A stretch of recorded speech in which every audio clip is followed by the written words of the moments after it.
ओम नमो सिद्धिसिद्धारणं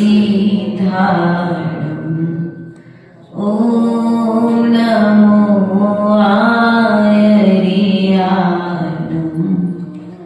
ओम नमो वज्रायाणं ओम नमो लोयस्तवसागुणं।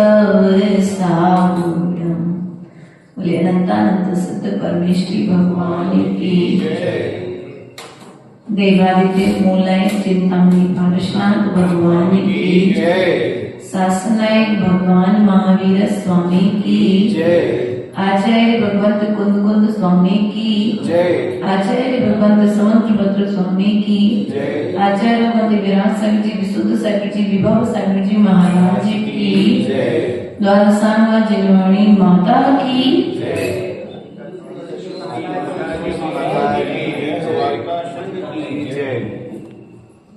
बंधु, पूर्व में अपना विषय चल रहा था श्रावण के सठ कर्तव्य, और सठ कर्तव्य में भी पहला कर्तव्य देव पूजा, दूसरा कर्तव्य गुरु उपासना और तीसरा कर्तव्य स्वाध्याय। अब चौथा कर्तव्य आता है संयम। कौन सा है चौथा कर्तव्य? संयम। अर्थात आप स्वाध्याय करेंगे और स्वाध्याय में भी यदि संयम को धारण नहीं करेंगे तो सब प्रकार का स्वाध्याय करना बेकार है, क्योंकि मूल जड़ है स्वाध्याय। गुरु की विनय करें तो उसमें भी संयम रखना अनिवार्य है। संयम अर्थात विवेक, संयम अर्थात विवेक। विश्वास कहीं अंधा तो नहीं है, वरना कई बार ऐसा हो जाता है कि अंधविश्वास के कारण कई बार घुन के साथ में गेहूं भी पिस जाता है। एक बुरे के साथ में सभी बुरे हो जाते हैं। ये कहावत तो जगत प्रसिद्ध है, एक मछली तालाब को गंदा कर देती है। कहीं हमारी विचारधारा है, हम जैन हैं तो जैन होने के साथ साथ में हम विवेकवान कितने हैं, हम संयमी कितने हैं, इस बात पर हमारा परिचय जाता है। इसलिए आचार्य भगवान कहते हैं संयम अर्थात जीवन में हर विषय की मर्यादा, हर कार्य की मर्यादा। देखो तो भोजन के साथ साथ कसायों की मर्यादा, भोगों के साथ साथ उपभोग की मर्यादा, ग्रहण के साथ साथ त्याग की मर्यादा, हर चीज की मर्यादा। अर्थात जीवन के साथ साथ मरण के काल की मर्यादा, कि कब मरण करना है, कब से मरण की तैयारी करना है। यह सब बातें किसने बताई? जिनवाणी ने बताई है। अब जब जिनवाणी में तुमने यह सब कुछ पढ़ लिया है, तब उसका आचरण तुम्हें संयम पूर्वक अर्थात विवेक पूर्वक करना पड़ेगा। यदि विवेक पूर्वक संयम का पालन नहीं करोगे तो आचार्य भगवान कहते हैं कल तुम दुख के कारणभूत एक साधन बन जाओगे, अर्थात तुम्हारे जीवन में दुख का उदय हो जाएगा। इसलिए यहाँ पर संयम के आचार्य भगवान ने दो भेद बताए हैं, एक प्राणी संयम और दूसरा इंद्रिय संयम। संयम के कितने भेद? दो भेद, प्राणी संयम और इंद्रिय संयम। प्राणी संयम अर्थात पर की पीड़ा का परिहार करना अर्थात पर की पीड़ा को मिटाना, उस पीड़ा का निदान करना, उसको समाप्त करने का उपाय करना। और इंद्रियों से विरक्ति को कहते हैं संयम। क्या कहते हैं? 5 इंद्रियों में विरक्ति का हो जाना संयम है। यदि विरक्ति नहीं हुई है तो आचार्य भगवान कहते हैं विवेक का होना अनिवार्य है। उसके पश्चात में अब प्राणी संयम किसे कहते हैं? तो एक इंद्रिय आदि जीवों की हिंसा का परिहार करना प्राणी संयम है। क्या करना? एक इंद्रिय आदि जीवों की हिंसा ना करना और ना करने देना, और तो और जानबूझ करके नहीं करना। यदि धोखे से हो जाए तो बात अलग है, लेकिन जानबूझ करके। अब एक इंद्रिय जीव वायु का एक जीव, जल का एक जीव, वनस्पति का एक जीव, पृथ्वी का एक जीव और अग्नि का एक जीव।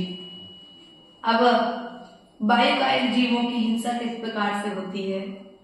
पंखे की जरूरत नहीं थी लेकिन फिर भी पंखा चालू छोड़ दिया, और किसी ने कहा कि भैया पंखा बंद कर दो, जरूरत नहीं है तो पंखा बंद कर दो। तो अखिलेश ने कहा भैया तुम कहाँ जा रहे हो, बिल तो हम भर रहे ना। क्या लोग क्या कहेंगे? आपका क्या जा रहा है, बिल तो हम भरते हैं ना, तो चलने दो। अब भले ही तुम्हें रजाई ओढ़ करके सोना पड़े पंखा चला के तो सो जाएंगे, लेकिन पंखे को बंद। कई लोगों को आदत हो जाती है ठंडे के दिन, अभी आधा ठंडे के दिन पंखा बंद नहीं करते। कूलर है, एसी है, जरूरत नहीं है उसके बाद में भी ऐसे साधनों का उपयोग करना। अब जरूरत नहीं थी लेकिन लाइटर हाथ में था तो जबरदस्ती का उसकी आग को निकाल करके खेल कर रहे हैं, बार बार उसको खोल रहे बंद कर रहे, खोल रहे बंद कर रहे। तो अग्नि का एक जीवों की हिंसा हो रही कि नहीं हो रही? उसके पश्चात में जल का एक जीवों की जितनी जल की जरूरत थी उतनी जल से पैर धोना, स्नान करना, कपड़े धोना, घर की सफाई करना तो उचित था। लेकिन हमारे घर में तो बोरिंग है ना, हमारे घर में तो कुआं है ना, हमारे घर में हैंडपंप है, या हमारे घर में तो भैया 24 घंटे नल आते हैं, तो जितना चाहो उतना पानी बहा। ध्यान रखना, अब आप जो नटदंड कर रहे हो ना उसका भी पाप किसको लगेगा? बोलो तो एक इंद्री आदि अनछना पानी गर्म कर देना। अभी आप लोग करोगे, आ रही है ठंडी, अनछना पानी फटाफट से निकाला, लेट हो रहे तो सो सीधे अनछने पानी में रॉड लगा दिए, बताओ पूरे जी हो गया कहा? बोलो तो ऐसे करते ना भैया। जो मोटा छन्ना बनाया है उस मोटे छन्ने से 10 मिनट लेट हो जाते कोई बात नहीं, लेकिन एक बार उन जीवों की हिंसा के पाप से तो बच जाते। लेकिन तुमने रॉड लगा दी, अनछने पानी का प्रयोग, जितने जल में जीव थे सारे के सारे जीव मर गए कि नहीं मर गए? इसलिए ऐसे जलकायक जीवों की हिंसा नहीं करना। अनछने पानी को तो जबरदस्ती में सटक पकड़ी, सटक का मुंह दबाया और फिर प्रेशर से उस पानी से रोड साफ। अभी दीपावली की सफाई चलेगी, दीवार की सफाई, कॉर्नर का कचरा निकालना है तो के पाइप के मुंह को दबा करके प्रेशर से पानी। अरे माता जी छन्ना तो बना था, लेकिन छन्ने को भी पूरा अपने हाथ से करते कि नहीं करते? हम देखते रहते, रास्ते चलते, ये चीजें देखने में आ जाती हैं कई बार।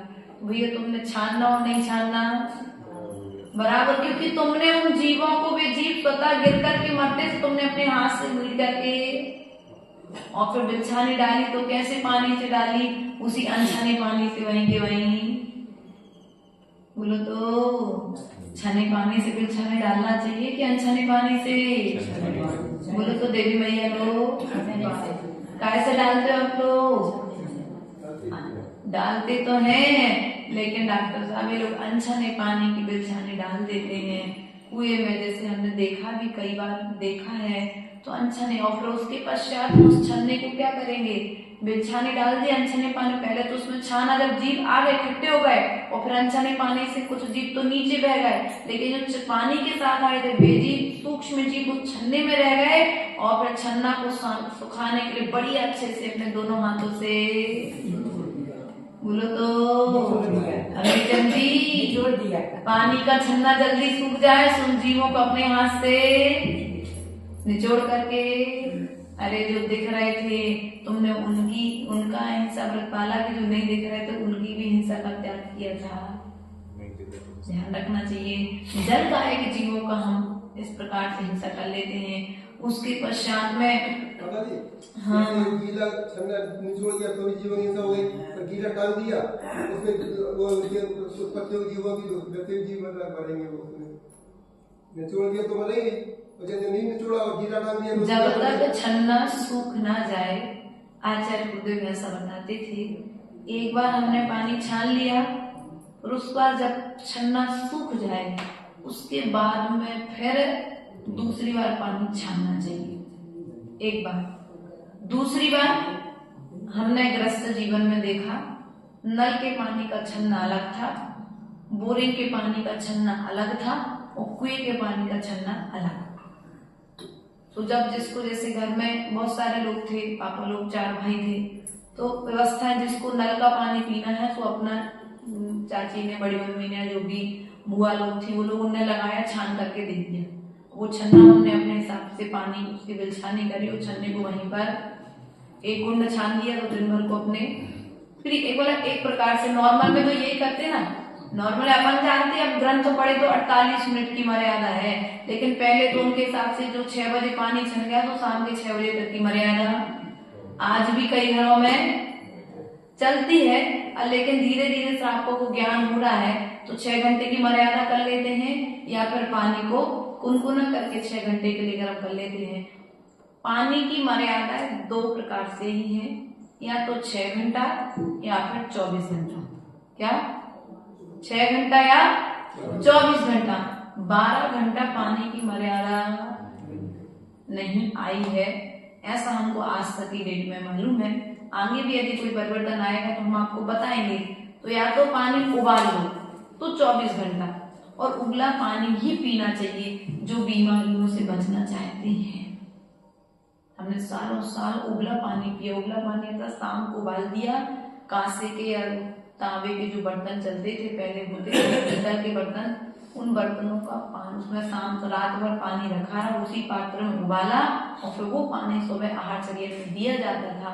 इसके कारण शरीर में होने वाले किसी प्रकार की जो बीमारियां हैं, किसी प्रकार के इन्फेक्शन है, बैक्टीरिया से यदि उत्पन्न हो जाते हैं तो वे सब क्या हो जाते हैं, पानी के प्रवाह से बाहर हो जाती हैं। इसलिए आज तो उनको खत्म करने के लिए दवाइयां लेनी पड़ रही हैं, लेकिन अपन घर के जो नुस्खे थे उनमें यदि हम सुधार कर लें तो हमें किसी डॉक्टर के पास जाने की जरूरत। आज सारू बीमार हो रहा है, आप लोग क्या कर रहे हो, पानी उबाल करके नहीं दे रहे।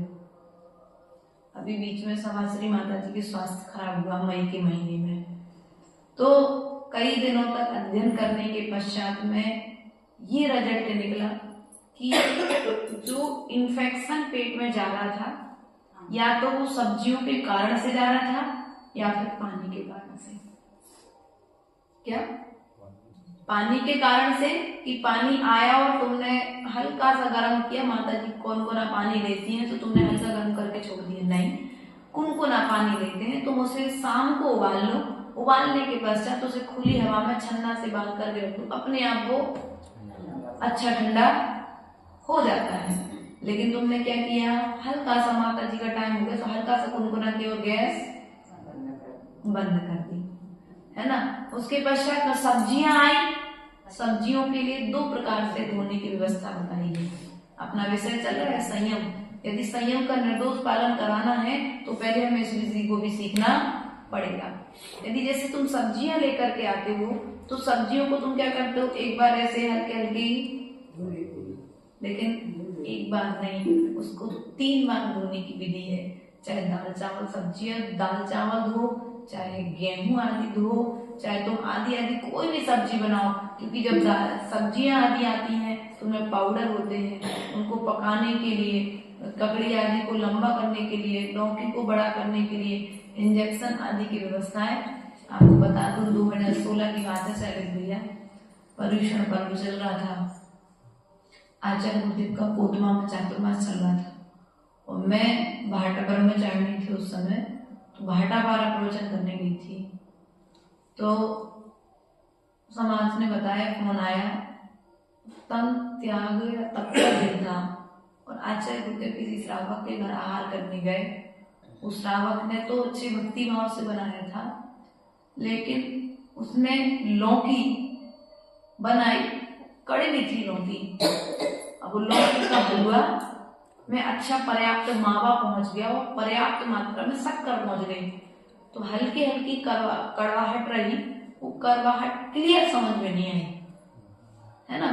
तो श्रावकों ने कहा ठीक है कोई बात नहीं, अब टेस्ट करके नहीं बनाई। और आचार्य श्री ने आहार में प्राय करके वो मीठा ही शुरू में लेते हैं, वो बढ़िया अच्छे तरीके से उन्होंने वो ले लिया और लेके आने के पश्चात में जब सब्जी चली लौकी की तो उन्हें ज्ञात हुआ कि ये कड़वी है, तो सब्जी तो उन्हें हटा दी लेकिन हलवा तो लौकी का।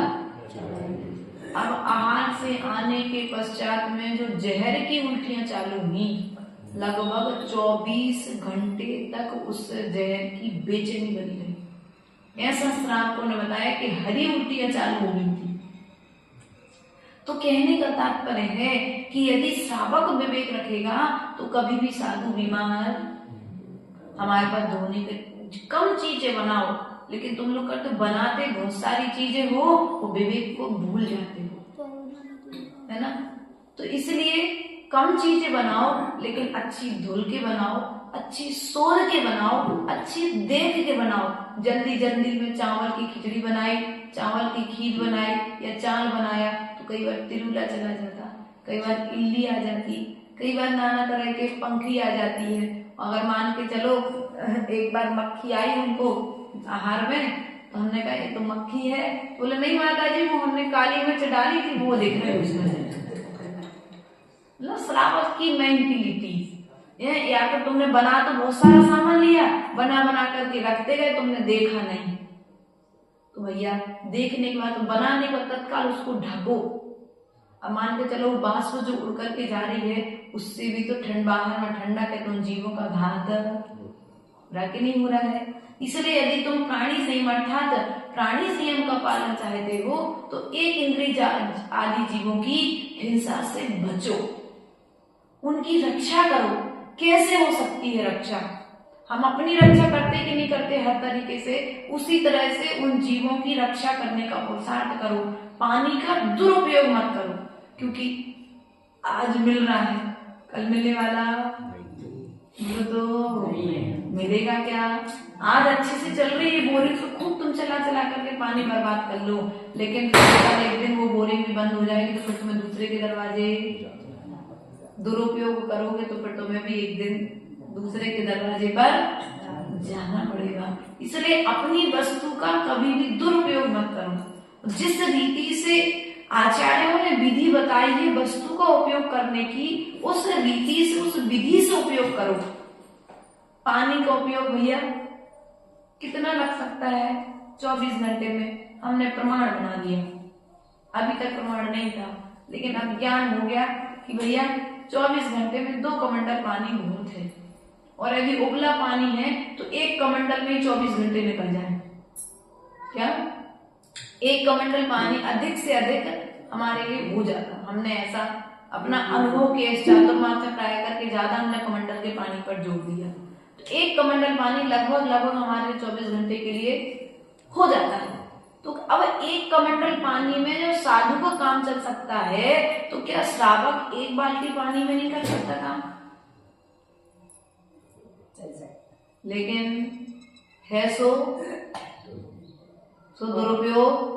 बढ़िया फवारे के नीचे नहाना है तो वहां पे ना अनछना पानी ना। अब तो और व्यवस्था एक और चाले गीजर लगा है तो सीधा सप्लाई पानी की। क्यों भैया? सीधा बटन चालू करो, गरम गरम पानी तुम्हारे नल में है सीधे। अब तुम्हें ना छन्ना की जरूरत ना छन्नी की जरूरत। अब तुम नीचे छन्नी लगा लो नल में, का काम की छन्नी? क्यों भैया? वहां छन्नी लगाने से फायदा नहीं था, जहां से पानी आ रहा था उस पाइप में वहां पर छन्ना लगाना था, और फिर उस छन्ने को निकाल करके तुम्हारे लिए वहां पर व्यवस्था। अब तुमने पानी की रॉड को लगा दी, रॉड निकालने के बाद तुमने अपना पानी लेके चले गए और रॉड को रख दिया जमीन पर। अब वो रॉड के सहारे चूहा दौड़ रहे थे, वो रॉड से चूहा छिप गया। बेचारे बताओ, कई बार जीव मर जाते कि नहीं मर जाते? छिपकली ही मर गई, है ना। आदि आदि जीवों का घात भी, तो पंखी मर गई, चीटा है, चींटी है, वे भी तो उस गरम रॉड के सहारे होकर के आपने यहाँ पर दीपक जलाने के लिए माचिस जलाई, और वही तिल्ली से बस अपना दीपक जला की माचिस की तिल्ली तुमने। अब वो हल्की सी तिल्ली यदि तुम्हारे कपड़े में लग जाए तो छेद कर देती है, और यदि वो तिल्ली हल्की सी चिंगारी किसी जीव के ऊपर गिरेगी तो जीव का तो घात। इसलिए आचार्य गुरुदेव सदा कहा करते थे कि जब भी यदि तुम्हें तिल्ली फेंकना है तो फेंकने के पहले उस तिल्ली को एक बार बुझा दो। क्या कर दो? उस तिल्ली को हाथ से, क्योंकि तुम्हारी मोटी चमड़ी है, हाथ व्यवस्थित है, उससे बंद करोगे तो तुम चिपकोगे नहीं। या थोड़ी देर उसको हाथ में लिए रहो, अपने आप शांत हो जाएंगे।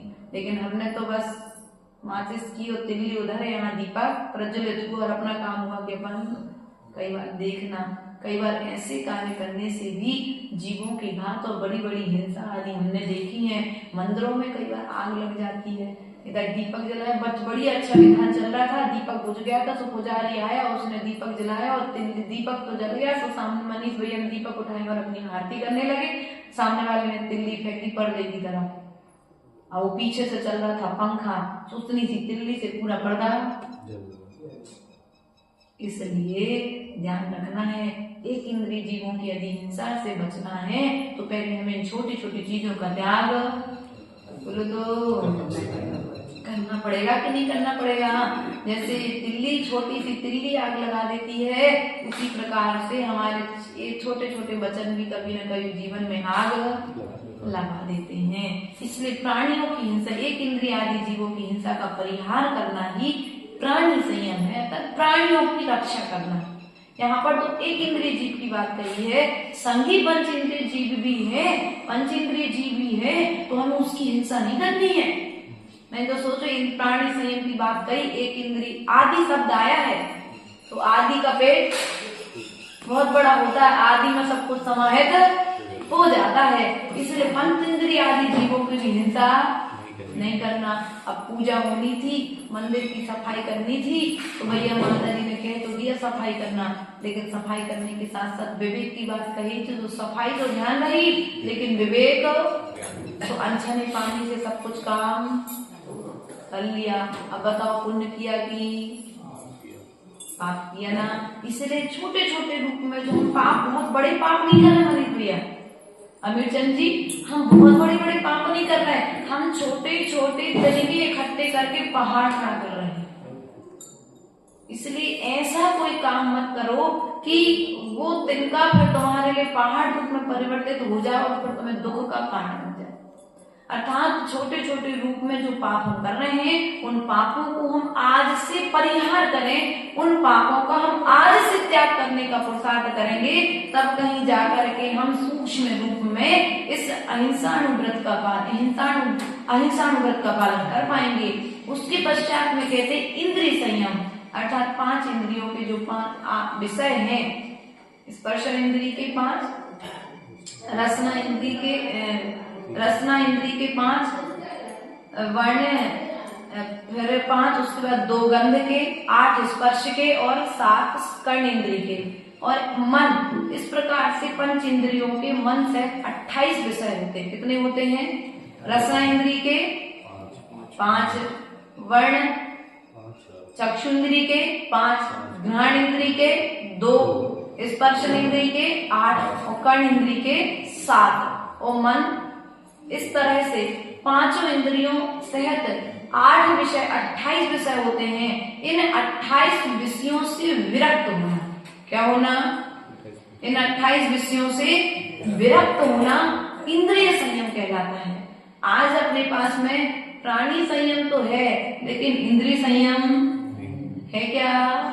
बोलो तो नहीं है ना। तो हमें इंद्रिय संयम का भी पालन करना चाहिए। अर्थात श्रापों की दृष्टि से संकल्प पूर्वक जो त्रस आदि जीवों की जो हिंसा की जा रही है, स्थावर आदि जीवों की हिंसा की जा रही है। अब यहाँ पर बात आती है कि जो घास आदि है, अब जरूरत नहीं है लेकिन फिर भी उनको उखाड़ रहे हैं। अरे भैया, गायों को प्रवेश करा दो व्यवस्थित तरीके से, वो खा के चली जाएंगी, लेकिन फिर भी उन पर जबरदस्ती में अपन अच्छा रास्ता छोड़ करके घास पर चल रहे हैं। अभी अपन गए थे विजयनगर, तो बहुत सारे तरह को हमने घास जैसी पड़ी नहीं, लेकिन हल्की हल्की कॉर्नर पर रोड के किनारे पर घास थी। तो इतनी बड़ी चौड़ी रोड छोड़ करके लोग कहाँ जा रहे हैं, बाजू चलने के चक्कर में घास पर पैर रखते जा रहे हैं, चींटियों पर पैर रखते जा रहे हैं, चीटा पर पैर रखते जा रहे हैं, कोई गंदगी यदि पड़ी उस पर पैर रखते चले जा रहे हैं। तो क्या कर रहे, तुम गए तो थे विहार कराने, कर्म की निर्जरा करने के लिए, लेकिन उन जीवों का एक गति से दूसरी गति में विहार करा दिया तुमने। तो बताओ, पाप लगा कि पुण्य? पाप लगाना। तो उस पाप के लिए प्रतिक्रमण करो, और प्रतिक्रमण करके गुरु से जाकर के प्रायश्चित लो, और प्रायश्चित लेने के बाद जो गलती आज करी है तो उस गलती को पुनः करना नहीं। ऐसी बात यहाँ पर बताई गई है। या बैठे बैठे जबरदस्ती में वहां पर भैया आंखों की रोशनी बढ़ती है, सर डॉक्टरों ने कहा है हरी पर चलने से। तो भैया हरी पर चलने से यदि रोशनी बढ़ती है तो घास को खाने लग जाओ।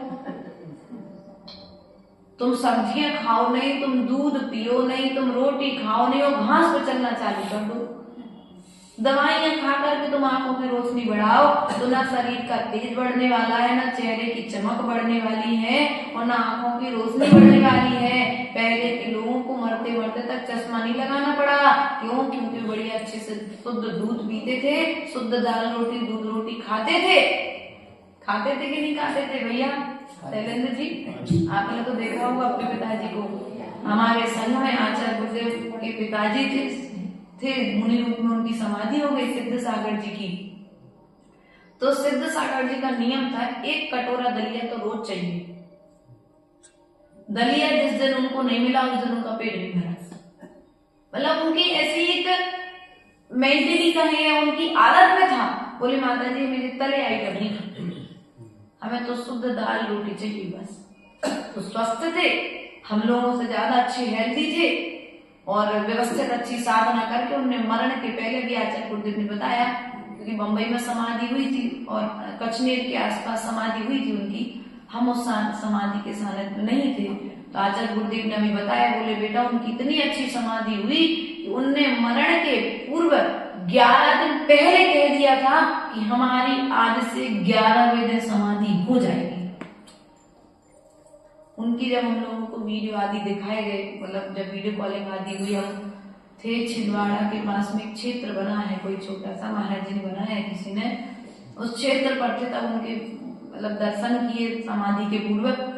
तो लग नहीं रहा था कि महाराज जी जल्दी चले जाएंगे। मतलब शैलेंद्र भैया जैसे अच्छे हट्टे खट्टे बढ़िया बोलते चालते, वो बता करके भैया 11वें दिन हमारी समाधि होगी, सब जिनको जैसा करना हो सब कर लो। और 11वें दिन अच्छी बढ़िया आहार करते करते अपने बढ़िया आराम से गुरु के चरणों में, उनकी गोद में सिर रखे रखे गुरु मुख से नमोकार मंत्र सुनते सुनते उनकी समाधि हो गई। अब जीवन भर उन्होंने क्या किया, 2020 में दीक्षा ली थी और 24 में समाधि हो गई। क्या 2020 में दीक्षा ली और 24 में समाधि हो गई। जीवन का पूरा सार उनको, अब पूरे जीवन भर उन्होंने व्यापार किया, कितनी मायाचारी की, कितना छल कपट किया, उन सब का प्रायश्चित करके त्याग करके अपने लक्ष्य को प्राप्त कर लिया है। इसलिए ये मत सोचना कि जो बिल्कुल प्रेजेंट में आए, तत्काल आया है, वो उसके परिणाम क्या होंगे। क्या तुरंत आने वाला भी क्या समाधि कर सकता है? ललित भैया ये प्रश्न आता होगा, जिसका कोई संस्कार नहीं है त्याग का, जो अभी बिल्कुल दुकान चलाते हुए छोड़ करके आया होगा, महाराज हमें दीक्षा दे दो, और यदि ऐसे लोगों को दीक्षा दे दी जाए तो क्या वे संयम का पालन कर पाएंगे? तो आचार्य गुरुदेव कहते थे, यदि पूर्व जन्म का कोई संस्कारी है तो उसके तत्काल इस तरह के भाव बनेंगे, और जब भाव बनेंगे तो हो सकता है वो अच्छे निर्दोष तरीके से संयम का पालन करे, और पालन करके तुम देखते ही रह जाओ, विकथाओं में लगे रह जाओ कि पता नहीं अरे ऐसे लोगों को दीक्षा दे दी, तुम ये सोचते रह जाओ, वो संयम का पालन करके मोक्ष चला जाए। इसलिए कभी भी किसी के विषय में बुरा, कब कौन सा जीव कहाँ पर अपना भला कर ले जाए, उसके पश्चात में कहते हैं जैसे गाड़ी में ब्रेक का महत्व होता है, उसी प्रकार से जीवन में संयम का महत्व है। अब यहाँ पर संयम के अतिचारों को आचार्य परमेष्ठी बताते हैं। तो अर्थात जैसे अपन रास्ते से जा रहे थे, चींटियों की लाइन लगी थी, अब भैया जितने में तुम्हें निकलना है उतनी जगह तुम बना लो। अब तुमने पिच्छी ली, और तुम लोग तो पिच्छी लेती नहीं हो, जैसे हम अपना अतिचार बताएं, हमारे हाथ में पिच्छी थी, हमने पिच्छी से हल्के हाथ से चींटी को हटाते तो ठीक। कई बार हमने देखा चौके में जब हम मुद्रा लिए रहते हैं तो श्रावक कई बार जैसे हम लोग नहीं उठ पा रहे तो पिच्छी उठाएगा, और ऐसे प्रकार से उठाएगा कि उस पिच्छी से रगड़ में ही जीव मर जाए। इस पिच्छी को उठाना तो बहुत आसान है, लेकिन इसका उपयोग हर किसी को नहीं आता भैया। उपयोग, क्योंकि जिस प्रकार से तुम अपने बालक को उठाते, वही बिल्ली चूहे को भी उठाती है, और वही बिल्ली उसी मुख से अपने बच्चे को भी उठाती है ना। उसी प्रकार से जो पिच्छी उपकरण है, इस पिच्छी के माध्यम से भी हमारे किसी जीव का घात, वरना इसी पिच्छी से रखा तो अहिंसा का उपकरण था, लेकिन इससे चलाते समय जीवों का घात हो जाए, ये जाला छुटाने के लिए नहीं मिली। अभी हम एक दिन किसी ने बोला माता जी हम पूज नहीं पा रहे ऊपर तक, जब पिच्छी दे तो न दे। अरे जैन ने नहीं बोलते किसी जो काम करने वाले आते ना, तो हमने कहा ये जाला छुटाने का कोई उपकरण नहीं है, ये अहिंसा व्रत पालने का उपकरण है। इससे तो जीवों के घर बनाए जाते हैं, इससे जीवों के घर मिटाए नहीं जाते हैं। तो कई बार हम ऐसा कहते माता जी तो कचरा बहुत सारा हो, थोड़ी पीछे रही हो, पीछे से साफ कर लो। अरे भैया कचरा साफ नहीं करो तो हमने, फिर एक बार किसी ने बोल भी दिया हमको, बोले माता जी आप भी तो झाड़ के बैठती हो। अरे भैया हम झाड़ के नहीं बैठते हैं, हम परिमार्जन करके बैठते हैं कि उस स्थान पर यदि कोई सूक्ष्म जीव भी है जो हमारी आंखों का विषय नहीं बन रहा है, वो जीव इस स्थान से हट जाए। अरे माता जी हमने अभी तो देखा आपने अपने पीछे से कचरा बाहर किया था, भैया हमने कचरा बाहर नहीं किया था, कचड़े के साथ में जो चींटियां थी ना, उन चींटियों को हम एक तरफ कर रहे थे कि कचरा एक तरफ अपने साइड हो जाए और चींटियां अपनी रक्षा करते हुए बाहर।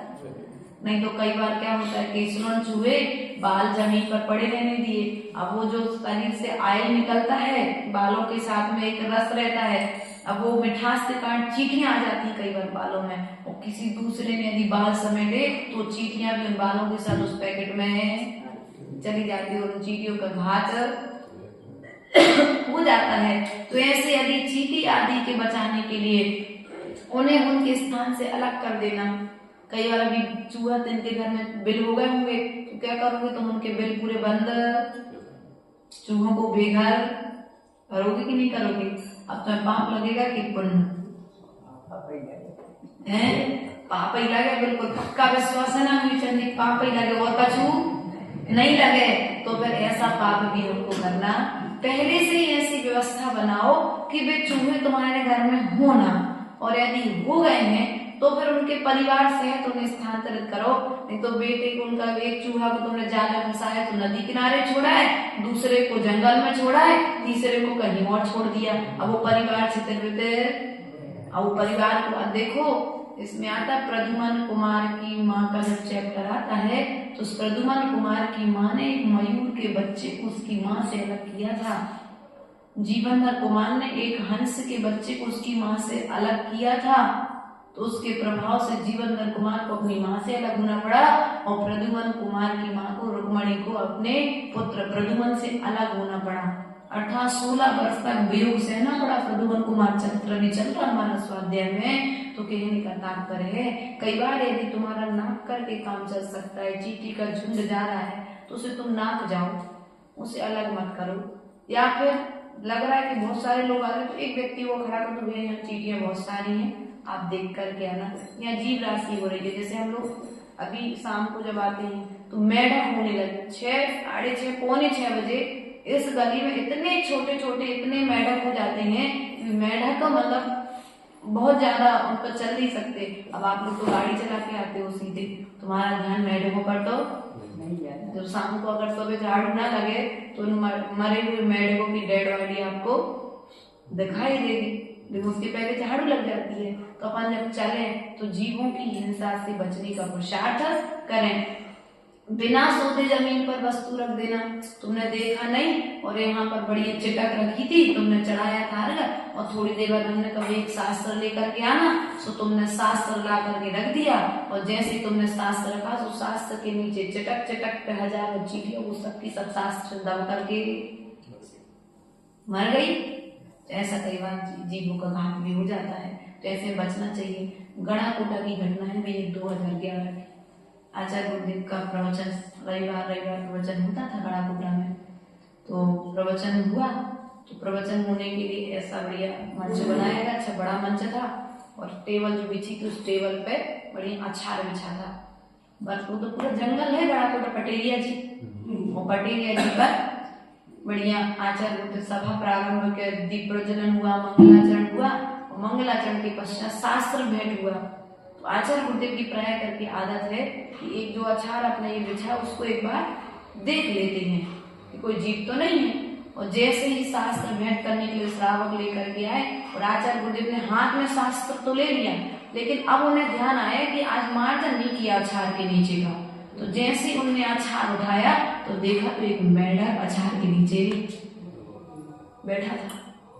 कई बार आकर के कोई भी जीव छुप जाए तुम्हारे, क्योंकि बरसात तो मौसम होने तो जहां पर स्थान मिलेगा भी जहां वहां पर जाकर के छुप जाएंगे, बैठ जाएंगे। इसलिए कभी भी जैसे हम लोग को आप लोग यहाँ पर विराजमान करते हो तो एक बार आने के पहले बैठाने के पहले स्थान का देख लो, कोई कीड़ा, कोई जानवर, कोई पक्षी वगैरह, कोई चूहा आया है, कोई भी चीज, कोई जानवर यहाँ बैठ ना जाए यहाँ पर आकर के। और यदि बैठ जाए और अपन ने ध्यान नहीं दिया तो कई बार आप कहते ना, हमसे कोई पूछ रहा था माता जी, हम पहली बार देख रहे हैं कि कोई माता जी पाटा उठवा करके मार्जन करवाती हैं। तो पाटा उठा के मार्जन कराने का तात्पर्य क्या है कि कोई चूहा तो नहीं बैठा उस पाटे के नीचे लुका। तुमने उस पाटे को तुमने बिछाया है तो उस पाटे के नीचे कहीं पाटे पर कोई छिपकली तो नहीं है ना। लेकिन कई बार क्या होता है, कई बार देखते हैं आप लोग चौका तो लगाते हो लेकिन उस पाटे की शुद्धि को कई बार उस पाटे में जाले, मकड़ियां, चींटियां, कहीं बहुत सारे चीजें होती हैं। तो हमारा कहने का तात्पर्य ये है कि बिना सोते किसी भी वस्तु का प्रयोग, कई बार जब आहार में आप लोग बर्तन लेकर के आते हो, टोटी वाले जो जगह तो उसमें कई बार जाले और जल्दी जल्दी में बहुत सारे 2 साधु की व्यवस्था थी और 3 साधु पड़क गए। तो तुमने जल्दी से एक्स्ट्रा बर्तन निकाले, उसमें पानी भर के बोलो तो अब जीव घात हुआ कि जीवों की अहिंसा बनी। आहार का पुण्य तो मिलेगा, लेकिन यदि जीवों का घात हुआ तो वो पुण्य भी पाप रूप में परिवर्तित। कई बार हम बिना मंजे बर्तनों में अरे अच्छे साफ करे रखे थे, साल भर पहले तो रखे थे हमने, तो बढ़िया उठाए उसी। कई बार बर्तनों की हालत बता देती है कि आपने किस बर्तन में किस प्रकार से आहार दे रहे हो। अर्थात जो बर्तनों में तुम आहार देने जा रहे हो उनकी भी शुद्धि का व्यवस्थित ध्यान रखना चाहिए। उन बर्तनों में आहार नहीं देना चाहिए जिन बर्तनों को तुम सार्वजनिक रूप से सभी के बीच में यूज कर रहे हो। तुम्हारे इष्ट मित्र भी आकर के उसमें पानी पी रहे हैं और उन्हीं बर्तनों में तुम साधुओं को पानी पिला रहे हो, तो आचार्य मन कहते हैं महादोष है। क्योंकि कौन सा व्यक्ति क्या खाता है, तुम्हारी दोस्ती यारी तो निभ जाएगी लेकिन तुम्हें कहीं ना कहीं अतिचार का दोष। हमने तो देखा है शैलेंद्र भैया, आपने भी अपने घर में ही देखा होगा, बड़े पूर्वज क्या करते थे कि भैया रिश्तेदारी नीचे बैठक रूम था, हमें चौका तक कोई प्रवेश, रिश्तेदारी बैठक रूम तक। और बैठक रूम में भी एक अलमारी बना दी जाती थी जिसमें उनके भोजन करने की मतलब थालियां, ट्रे और उनके कप गिलास अलग रहते थे। सो नाश्ता बना करके यदि तो परोस करके देना है तो बर्तन निकाले जाते थे। उन बर्तनों में भोजन हाँ बढ़िया प्रेम से तुमसे व्यवहार निभाएंगे, उनमें खाओ बढ़िया। घर का कोई सदस्य या फिर सामने वाला कोई उस बर्तन को साफ करके व्यवस्थित वापस। लेकिन आज स्थिति क्या है? उन्हीं बर्तनों में हम खा रहे हैं और उन्हीं बर्तनों में हमारा जो मित्र था, वो अदर था, वो भी खाना। बताओ शुद्धि कहाँ बची थी? शुद्धि कहाँ गई हमारी?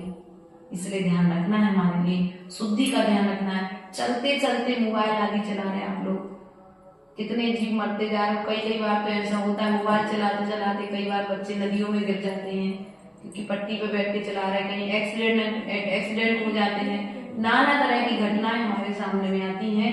तो हमें भी चलते चलते मोबाइल नहीं चलाना चाहिए। खड़े खड़े थूक रहे हैं, तुमने खड़े खड़े थूक दिया, वहां पर पता नहीं चींटियों का कोई झुंड था, वो चींटियों का, मक्खी का, कोई चीता है, कोई जीव जंतु है, वो तुम्हारे थूक की लार में मर करके फंस करके मर सकता है।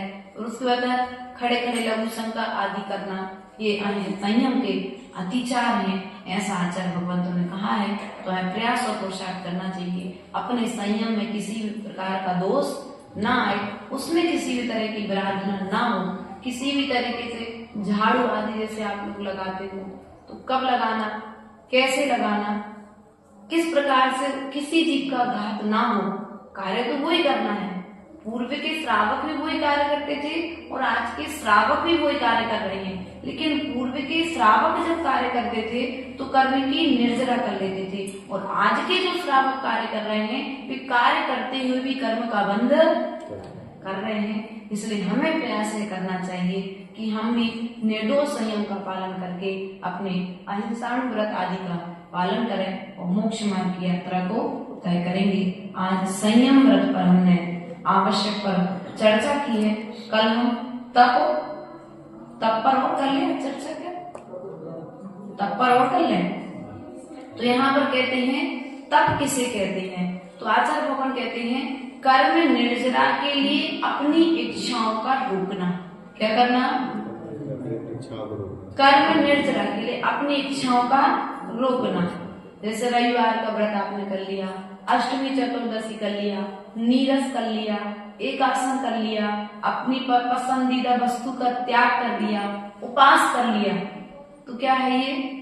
तप के रूप में परिवर्तित हो गया।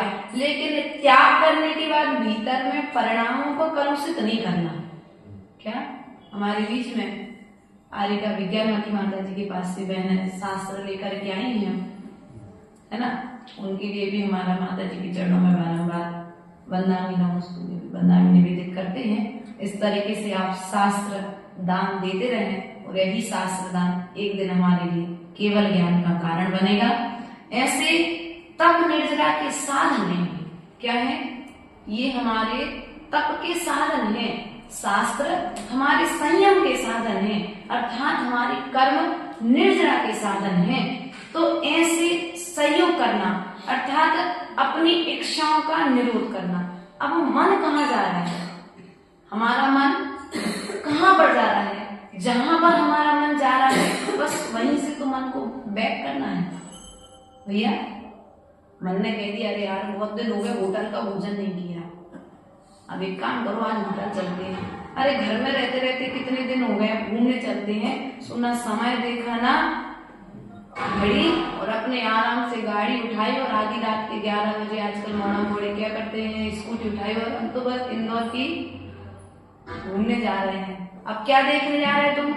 कुछ नहीं, बस घूमने जा रहे हैं। अरे भैया तुम गाड़ी चला करके रात को गए, कितने जीवों का घात हुआ। उन्हें मन को शांति दिलाने के लिए, अरे मन को ही शांत करना था, तुम शास्त्र खोल के बैठ जाते।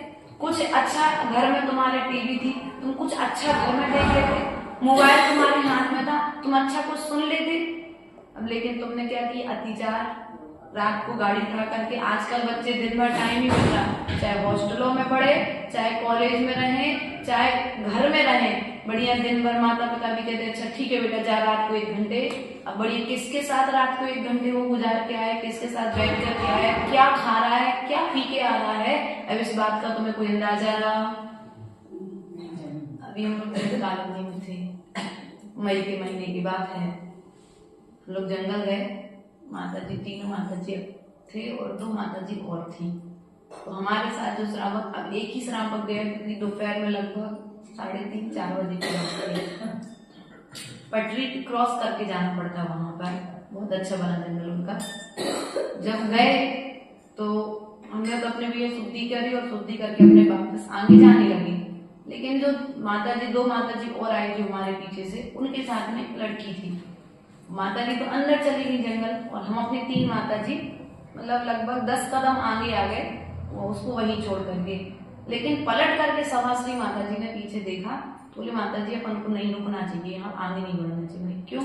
बोले माता जी वो सामने जो दूसरा ग्रुप हमको दिख रहा है वो ठीक नहीं लग रहा। और ये खंडवा की बच्ची थी आरची, वो बच्ची वहां खड़ी, तो जैसे हम लोग पलटे वो लड़के मतलब कुछ सूंघ रहे थे। आजकल बहुत सारी चीजें चलने लगी हैं, तो सूंघ के उनका नजरिया वजरिया हमको तो समझ में मतलब प्राय करके हमारी दृष्टि नहीं गई। तो माता जी बोले नहीं अपन रुको। जैसे ही हम आगे बढ़े, उन बच्चों ने चप्पल पहन करके इस तरफ क्रॉसिंग के लिए वो आने वाले थे, लेकिन जैसे ही हम वापस पलट गए आरजी के पास हम लोग जाकर के उसके बाद तुरंत खड़े हो गए। और जैसे ही खड़े हुए तो वो बोली माता जी आप तो जा रहे थे, वापस आ गए।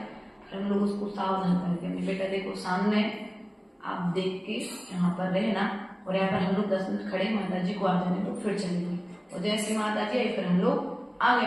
तो कभी भी कोई साधु यदि जंगल जाए, तो यदि तुम तब का निर्दोष पालन कराना चाहते हो ना, है ना, तो साधु के लिए कभी भी अकेले जंगल मत भेजो। एक पुरुष वर्ग का समाज से जाना अनिवार्य है। कभी भी कोई माता जी का संग आए, कोई महाराज जी का संग आए, कब कहां पर कौन किस रूप में सामने आकर के अपनी साधना की विराधना करा दे, इसका कोई भरोसा। अब माता जी तो जंगल चली गई थी और हम जंगल करके वापस आ गए थे, और रास्ते में वहां पर कोई घटना हो जाती तो जिम्मेदार कौन होता? नाम तो समाज का ही आता ना। इसलिए समाज यदि साधु को लाती है और बिना बुलाए भी यदि कोई साधु आ जाता है, तो हमें जिम्मेदारी से क्या करना चाहिए?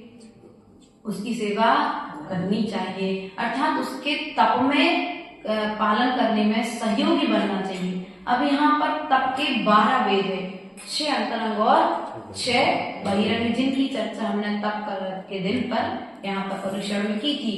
अर्थात तपों को अपनी शक्ति ना छिपा करके, क्या तप आदि है, मुनि बनने की क्षमता तो है, लेकिन अभी भीतर में ऐसा हो रहा है भाव कि अरे यार अगर ये सब छोड़ देंगे फिर इच्छा होगी तो क्या करेंगे फिर, ऐसा है ना पवन जी मन में। अगर हम तो दीक्षा माता जी आज ले ले, बिल्कुल कोई परेशानी नहीं है, लेकिन फिर यदि दीक्षा लेने के बाद हमारा मन यदि गृहस्थी में लगा रहा, तो हम दीक्षा इसलिए नहीं ले रहे। नहीं भैया पवन जी तुम दीक्षा का भाव कर रहे हो ना, तो एक बार क्या करो, जैसे कहते ना बुंदेलखंड में एक कहावत है, जब ओखरी में मुड़ गई तो मूसलों से काटा। क्यों पंडित जी सही कह रहे हैं ना? ओखरी में मुड़ दी तो मूसलों से। अब जब तुमने दीक्षा धारण कर ली है, तब जब तुमने दीक्षा धारण की है तो बुरे विचार आएंगे, क्योंकि अनादिकाल का संस्कार नहीं है ना तप का, संयम का, त्याग का, तो बुरे विचार आएंगे। परिवार की याद भी आएगी, रिश्तेदारों की याद भी आएगी। वो डल्लक के गद्दे पे सोते थे तो चटाई पे जब सोओगे तो डल्लक के गद्दे की याद भी आएगी, पत्नी के हाथ के बने भोजन की भी याद आएगी। लेकिन अब क्या करोगे? नहीं भैया अब मैं मुनि बन चुका हूँ, अब मुझे इन सबको याद, तो क्या करोगे? प्रतिक्रमण कर लोगे। खम्मामि सब जीवाणाम सब्बे जीवा खमन्तु मे। क्या करोगे? प्रतिक्रमण करके अपने दोस्त की क्षमा। मैंने किसी दूसरे के प्रति नहीं भाव किया, लेकिन मैंने अपने शरीर के प्रति, अपने प्रति जो मेरा राग का भाव हुआ है, जो भावना इच्छाएं उत्पन्न हुई है, उन इच्छाओं की बुरी भावनाओं की उस राग की मैं क्या करता हूँ? भगवान आपसे क्षमा मांगते कि नहीं मांगते? तो वहां खरपतवार तो होगी भैया। भूमि जब तक खाली छोड़ोगे, तुम अपना अच्छा बीज नहीं लगाओगे चले भैया, तो खरपतवार होगी। और खरपतवार से यदि बचाना है, तुम अच्छे गेहूं की फसल लगा दो, बढ़िया उड़द की फसल लगा दो, और नहीं लगाओगे तो फिर खरपतवार तो। और तुम्हें यदि बुरी विचारों से, बुरी आदतों से, बुरे तरह से जो हमारे भावनाएं उत्पन्न होती हैं उनसे यदि बचना है तो आचार्य भगवान कहते हैं श्रुत ज्ञान के बीज लगा दो तो बुरे विचार तुम्हारे भीतर से चले जाएंगे। जिनवाणी में अपने उपयोग को लगा लो, क्योंकि जब तक जिनवाणी में उपयोग नहीं लगाओगे तब तक तुम्हारा मन पर को देखने में लगा रहेगा।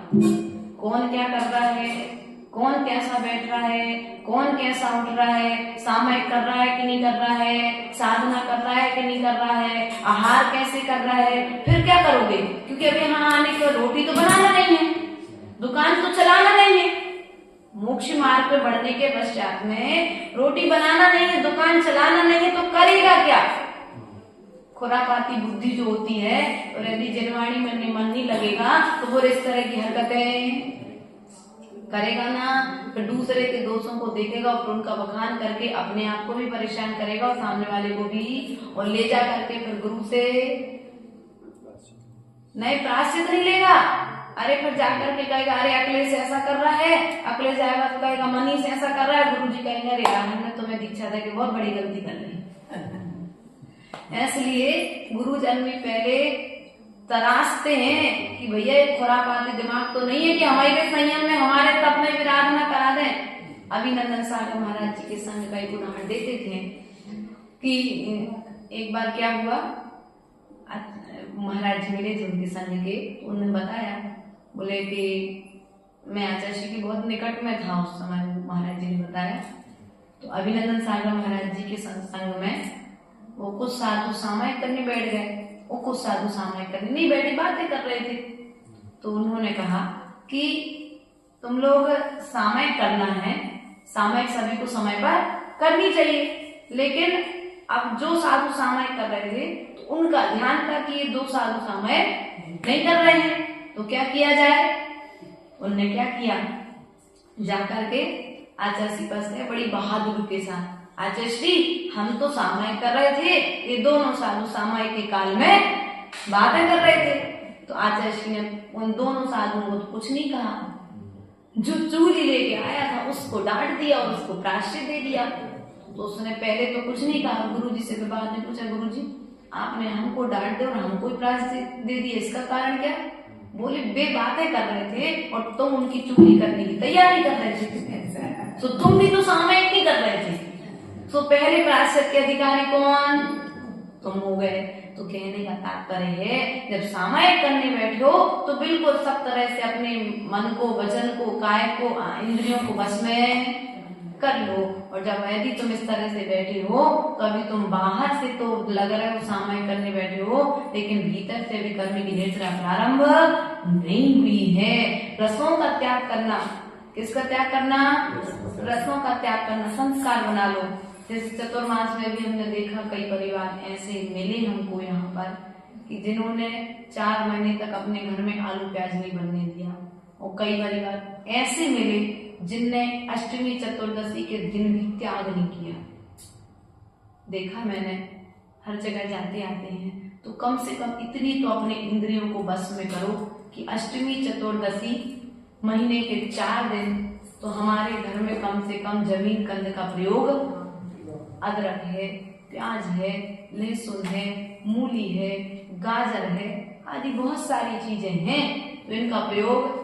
लेकिन हम अपनी रसना इंद्री पर विजय प्राप्त नहीं कर पाते हैं, तो क्या करते हैं?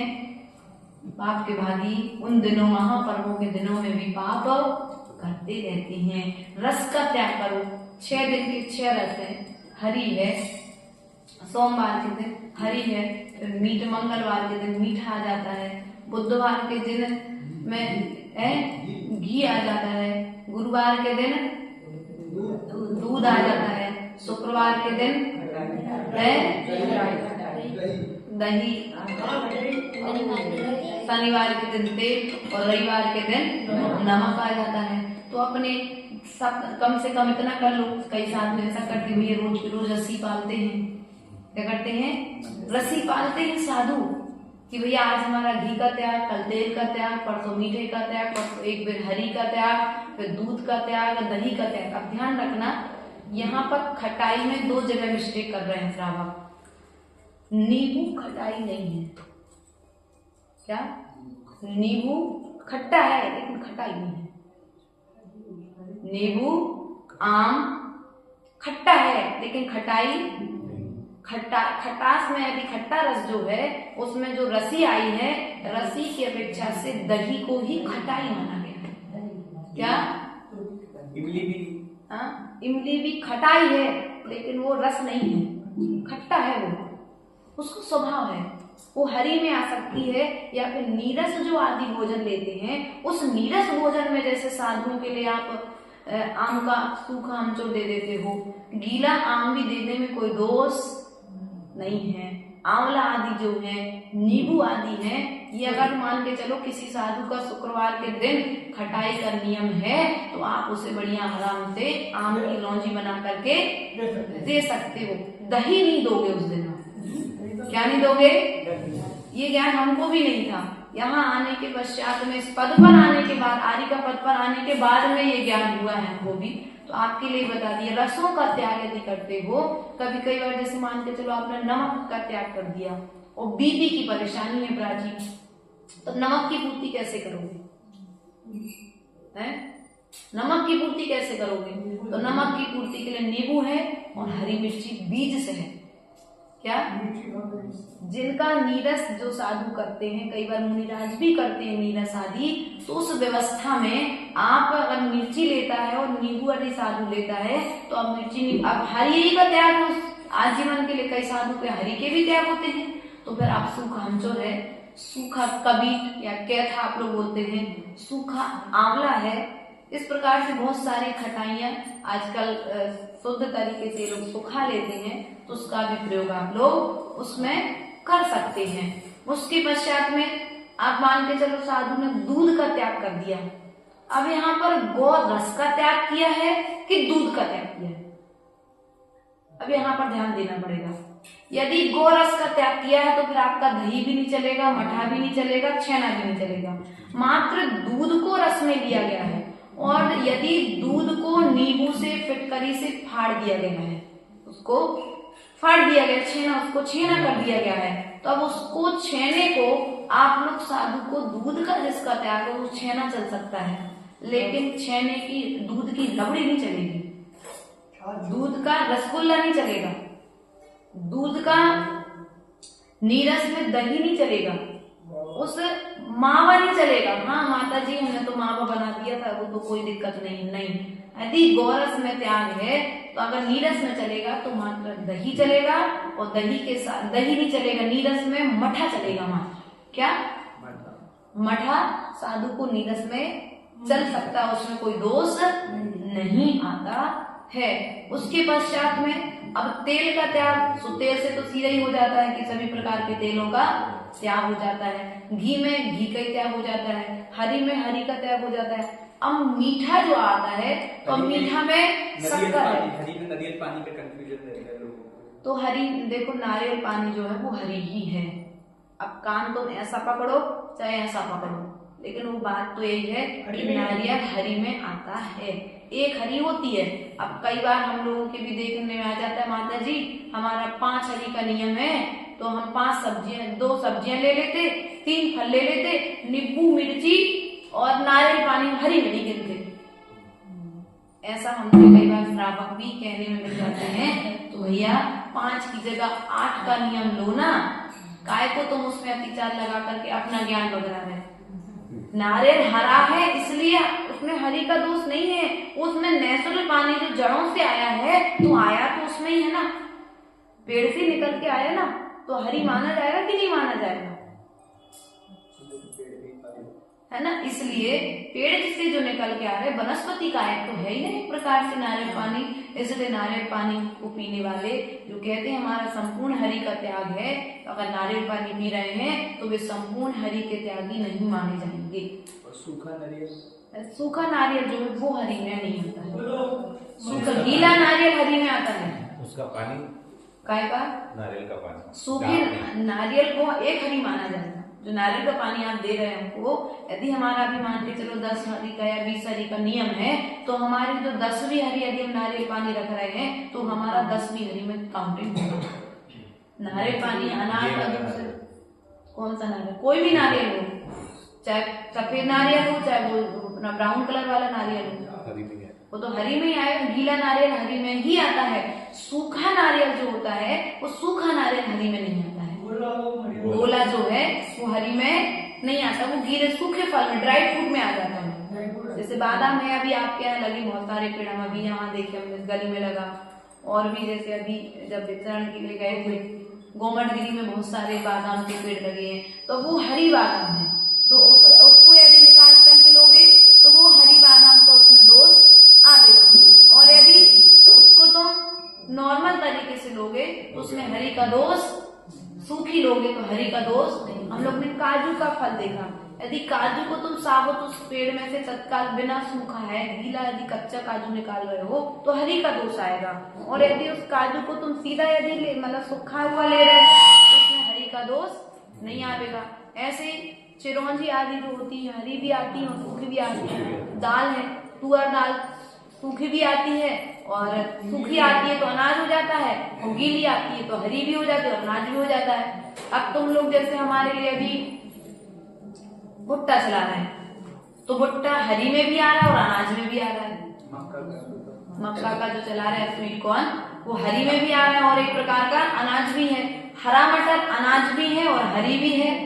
उसके पश्चात में बहुत सारे चना आएंगे अभी कुछ दिन पश्चात, तो चने हरी में भी आएंगे और अनाज में भी आएंगे।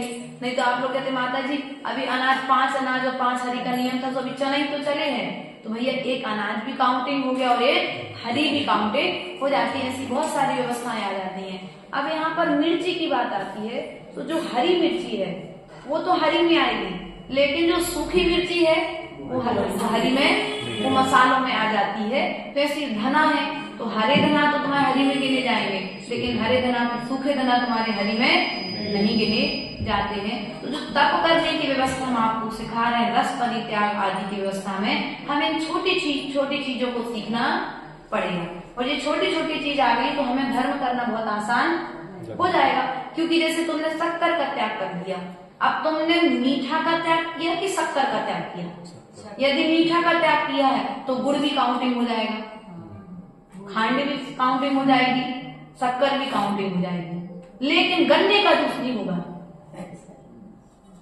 जी, गन्ने का जूस त्याग नहीं होगा वहां पर किशमिश का रस त्याग नहीं होगा, वहां पर मुनक्के का रस का त्याग नहीं होगा, वहां पर नारियल के दूध का त्याग नहीं होगा।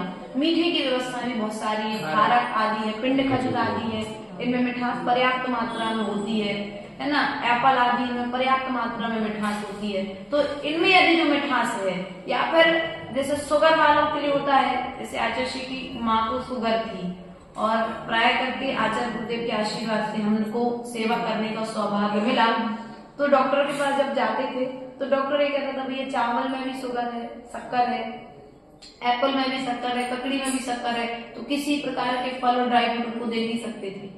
बहुत सारी चीजें वहां से भी ज्ञान हुआ। तो कहने का तात्पर्य है मात्र यदि जब मीठे का त्याग करें तो मीठा में मात्र हरी मिठास में शक्कर और गुड़ और खांड को ग्रहण किया गया है ना। इसलिए इस चीज का गन्ने का जूस, यदि किसी साधु का शक्कर का त्याग है, मीठा का दिन यदि पड़ गया है, दिन रसी मीठे की है, तो गन्ने का जूस आप उस साधु को आराम से चला सकते हैं। उसके पश्चात में आ जाता है कोई नियम लेकर भोजन करना। जैसे आप आज भोजन करने बैठे और आपने नियम ले लिया कि आप किसी को बताना नहीं लेते, बताना नियम ले लिया तो बताना नहीं, अपने भाग्य की भी तो परीक्षा करो। कई बार जैसे हमने शैलेश भैया नियम लिया भोपाल में कि आज हम फलाने के घर पर ही आहार लेंगे जाकर के, और सुनील भैया के घर का नियम लिया और सीधे मंदिर से मुद्रा बांधी तो सीधे जाकर उनके दरवाजे पर रुक गए। अब इतना तो विश्वास था कि सामने वाले के घर पर जाएंगे तो हमें शुद्ध मिल जाएगा।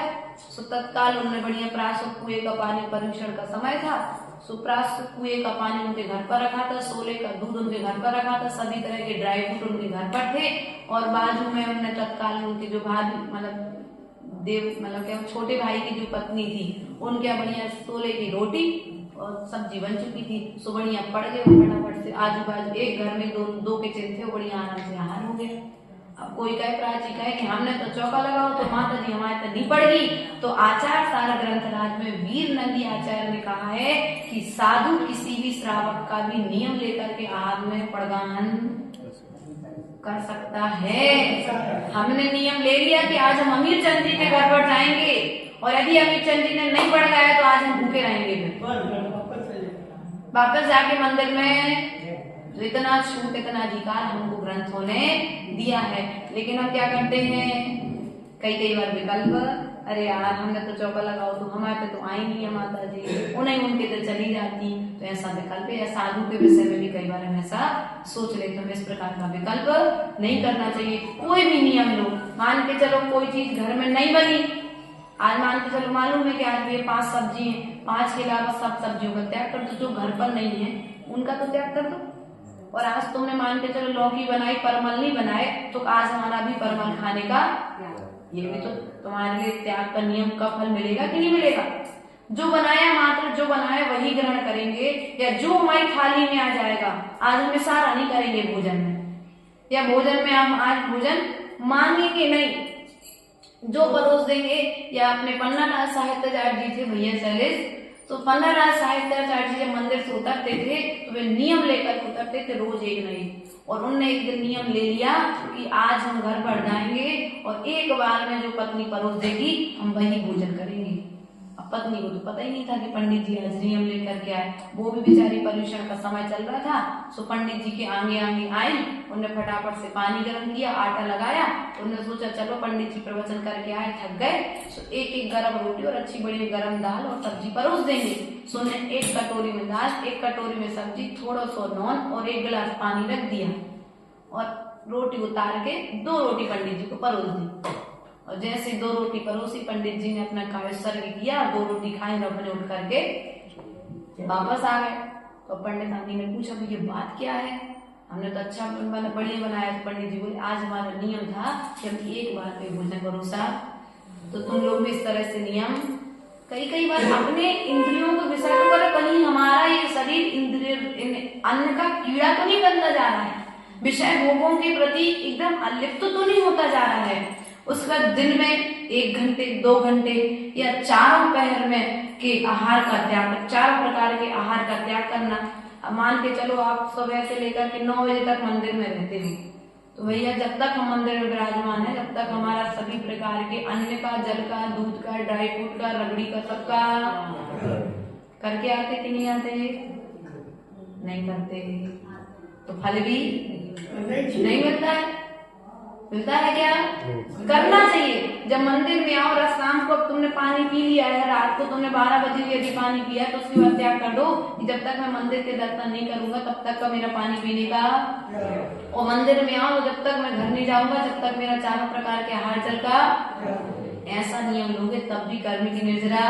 अब ऑफिस में बैठो, पानी पीने की फुर्सत नहीं, त्याग कर दो 2 घंटे के पीरियड का, क्या उस 2 घंटे के लिए तुम्हें इंटरवल मिलने वाला नहीं है, तो 2 घंटे का भी पानी का या भोजन का यदि तुम त्याग करते हो तो कहीं ना कहीं वह छोटा रूप में तब तुम्हारे लिए बड़े रूप में परिवर्तित होने में साधन बनेगा। उसके पश्चात में तप व्रत के अतिचार आ जाते हैं। तो यहाँ पर कहते तप के बदले संसार के भोगों की आकांक्षा करना। भगवान हम नमोकार मंत्र की व्रत कर रहे हैं, अब इसका फल क्या है, वो फलाने का उसमें कथा में आया था, उनको ऐसा फल मिला था तो मुझे भी वैसा फल। सुगंध दशमी का हमने व्रत किया, वो दुर्गंधा थी, वो सुगंध शरीर को प्राप्त हो गई, देवांगनाओं के समान सुंदर हो गई, उसके सहस्पति हुए, मुझे भी उसके समान सुगंध शरीर। ऐसा भाव करके तप आदि ग्रहण नहीं करना। तप के कारण शक्ति क्षीण होने से आवश्यक क्रियाओं को भूल जाना। अरे यार व्रत तो पर्यूषण को पास तो हो गए लेकिन पूजा ही नहीं करी। अभी देखने में आता है जब पर्यूषण पर्व आता है तो लोग उपास तो करते हैं लेकिन पूजा ही नहीं करेंगे, स्नान ही नहीं करेंगे, बड़े एसी पंखा कूलर बढ़िया सो रहे हैं, हाथों पर सब लोग भैया व्रती करने के लिए लगे हैं। भैया अपने आवश्यक कर्तव्य कर सको, ऐसे व्रत आदि का हमें नियम लेना चाहिए। ऐसा नहीं पूजा करने नहीं जा पा रहे, अब खड़े होने की हिम्मत नहीं बची तुम्हारी, ऐसा नहीं कि सामयिक छूट जाए, प्रतिक्रमण छूट जाए, अब तुम्हें दिन भर दूसरे से हाथ पांव दबाने पड़े या दिन भर तुम्हें ककड़ी घिसवानी पड़े, घी लगवाना पड़े। ऐसा व्रत करने का पुरुषार्थ तो करो, मना नहीं है, लेकिन पुरुषार्थ के साथ साथ में अपने आवश्यक कर्तव्यों को भी करना अनिवार्य है।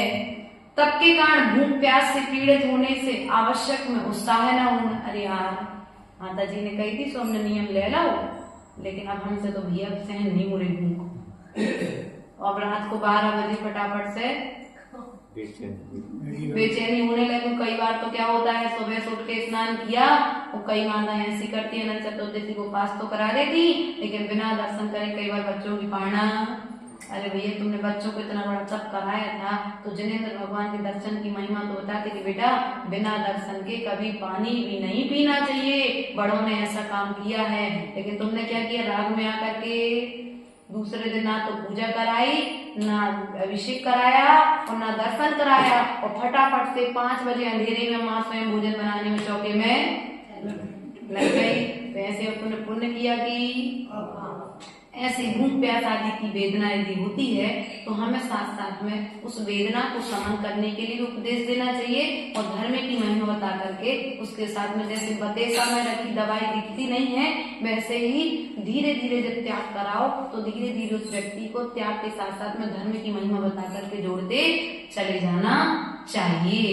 वृद्ध अवस्था में शक्ति न होने से विचार करना मैं व्यर्थ में तप कर लिया, हमारी शक्ति तो है ही नहीं यहाँ, अब जबरदस्ती में दीक्षा ले ली, हमारी हिम्मत तो थी नहीं, लेकिन उन्होंने कई तुमने भाव में आकर दीक्षा ले ली, अब पछता रहे, या कोई नियम ले लिया, त्यागी व्रती बन गया, कुछ भी XYZ छोटा मोटा आपने तप कर लिया, उसके पश्चात में तप करके अहंकार करना। अरे हमारे बराबर शक्ति तो कोई भी नहीं, देखो हम पूजा भी कर रहे हैं, अभिषेक भी कर रहे, वे देखो वे तो परे हैं करते नहीं ऐसा अपन लोग, देखो उन्हें ले उधर टिकना पड़ रहा उपास करके, और हम देखो बढ़िया बिंदास तरीके से बैठे। नहीं, अगर तुमने तप किया है तो कर्म निर्जरा करने के लिए किया है, अहंकार के जाप करने के लिए किया है, ना कि अहंकार करने के लिए किया है। ममकार करने के लिए तुमने तप नहीं किया है, तुमने अहंकार का जाप करने के लिए तप किया है। इसलिए जब भी तप करने बैठो तो अहंकार का त्याग कर देना, किसी को हीन मत समझना, क्योंकि यदि तुम दूसरे को हीन समझते हो तो एक दिन वह हीनता तुम्हारे भीतर प्रवेश कर जाएगी। इसलिए आप तप के विषय में और संयम के विषय में हमने समझा है।